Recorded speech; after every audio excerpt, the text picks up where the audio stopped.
Good evening. My name is Veronica Seper. I'm a registered Canadian immigration consultant, and I'm very tired. This week has been very heavy, but in good ways. So I'm here to give you my view on what happened this week. And this is non scripted, so we'll see how it goes. We will start in December 9 because December 8 was quiet a little bit, and then we started with a PNP draw. So stay with me here and go through my slides, and let's get the spicy view of this week. So the week really started in Canadian immigration on December 9, and it opened with a very strong PNP draw, over 1,000 invitations to apply issue, and this is the highest PNP cutoff seen this year. 7 to 9 confirms that even though the draws have been small, PNP nominations are not going away anytime soon.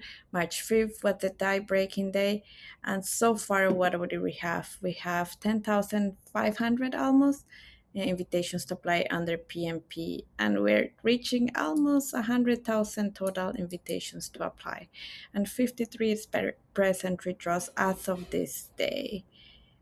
And then this was like I don't think I slept this day. But what happened next is Canadian Experience class surprises with a big draw, 6,000. Not only that, but we had a 520 cutoff day. This is 11 points less than the previous draw. The tie-breaking day was July 15, 2025, and there is a strong signal that the work experience for Canada is not going away anytime soon. And at this point, one day before this draw, there were over 200,000, 243,000 express entries profile.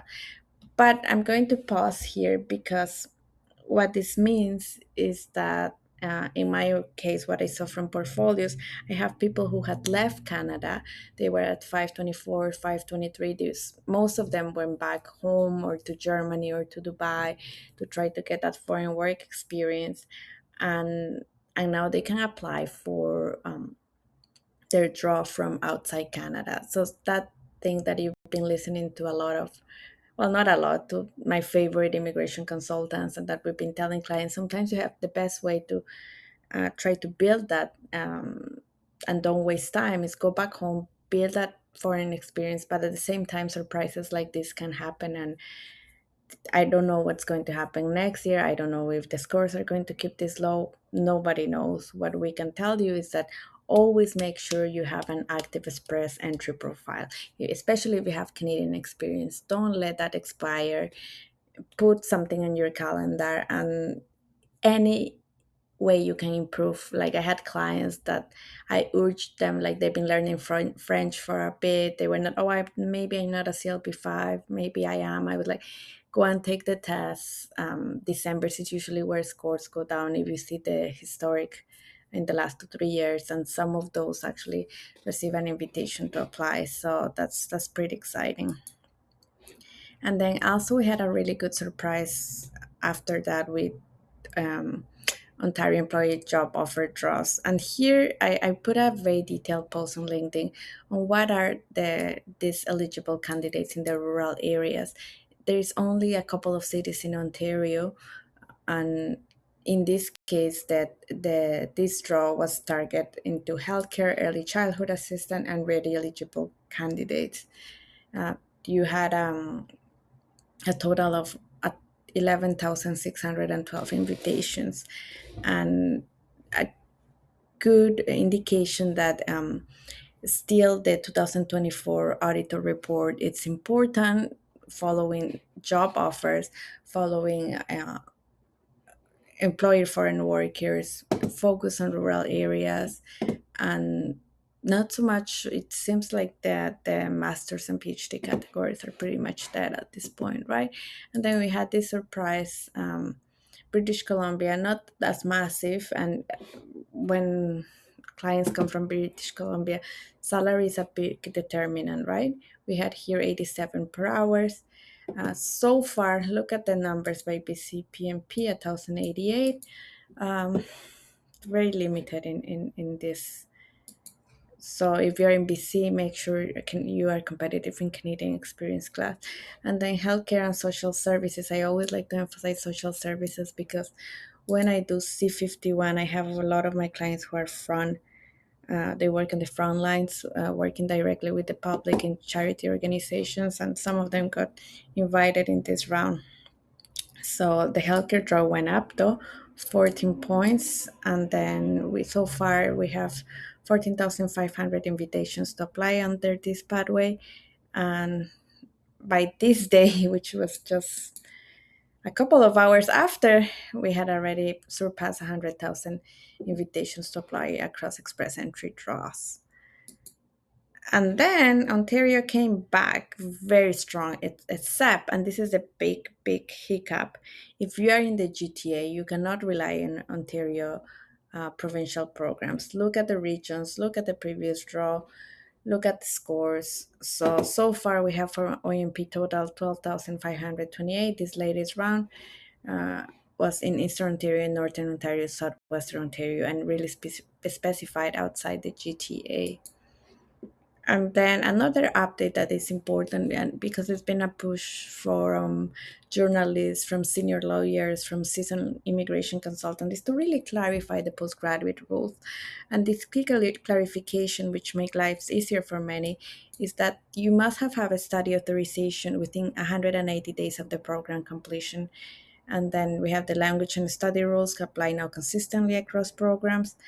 And another thing is, if you look, it's not here, but if you look at the policy guidelines, there is more clarity about the language results. What I'm still not very happy about is that we haven't fixed the technical side. When you apply for a postgraduate permit, there should be a place where you could actually go and instead of saying client information, which it says language results. That would be really important, but we don't have that. And then we had an announcement that there's going to be a new express entry category for foreign trained doctors. The It's expected in early 2026. If you go to the prioritized categories website, it's already there, which is kind of cool to see. It doesn't come from the PNP quotas. It's 5,000 federal nominations spaces, and they will have a 14-day like fast. It will, if they need a work permit, it will be processed within 14 days. One thing that I had a lot of questions this week. These are doctors with Canadian work experience. In my day to day, the only people I've seen that qualify under this is some doctors I know in rural areas in Canada, American doctors or South African doctors. I don't know doctors from any other nationality who works there. The licensing costs, times, and procedures are brutal still in Canada. So this is a good first step, but hopefully there is more to come there. And this one, if you're a fan of soccer, um, if you have match tickets and you're looking for a TRV, it's probably a good idea to start applying earlier than later and look at the processing times. In some countries is 4 or 5 months. So pretty much they are telling you, if you're planning to come to the World Cup, apply now. And then let me end up with this. This week reminds us that in Canadian immigration, nothing is guaranteed. If you really want to stay in Canada, don't give up until you've done every kind of fight. Have you maximized your English scores? Is there a way that you have experience maybe back home and it's not a crazy idea to go back and build on that experience? I had clients who went back, they were in pharmacy, for example, they went back home, got that experience, or they build on top of that to get a better score on those transferability points, and do it fast, because every year you are an age older, and after 30 you start losing points. And then healthcare in French, honestly, and this is where my own personal take. Of course, none of this is legal advice. This is just an overview, spicy, quick. I don't think healthcare and French are going anytime away soon. This is when, with two sides of the spectrum, whether conservatives or liberal, they agree. So healthcare remains a top priority, and then the provinces are targeting regional and specific labor gaps. The provinces, it's very interesting. We have to wait at what happens next year when they get the new quotas, who gets what, and how I'm particularly interested in Ontario because they did announce, if you remember the update from last week, that they are going to streamline the streams that they have and do like a qualified job 03, and then another for 5, another for talent, another for healthcare workers without job offers. So I really want to see the quotas and the stream to see what happens.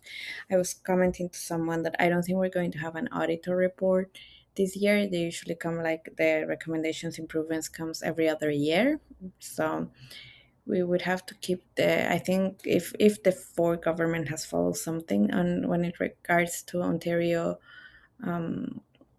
nominee program, it's that report where they say that they are going to focus outside the GTA, and they are going to prioritize rural, and they are going to prioritize candidates with a job offer. So that's not going away anytime soon. And then the new pathways are already being shaped. So for doctors, this new doctor category, there was a very brief memo somewhere about a military category to support the Canadian Armed Forces, but we haven't seen anything official yet. So that's the take for the week. My name is Veronica Sepe. I'm a regulated, the preferred name, I'm a registered Canadian immigration consultant, and I'm way more active on LinkedIn, and you can find me there if you have any questions. Connect with me there. Thank you.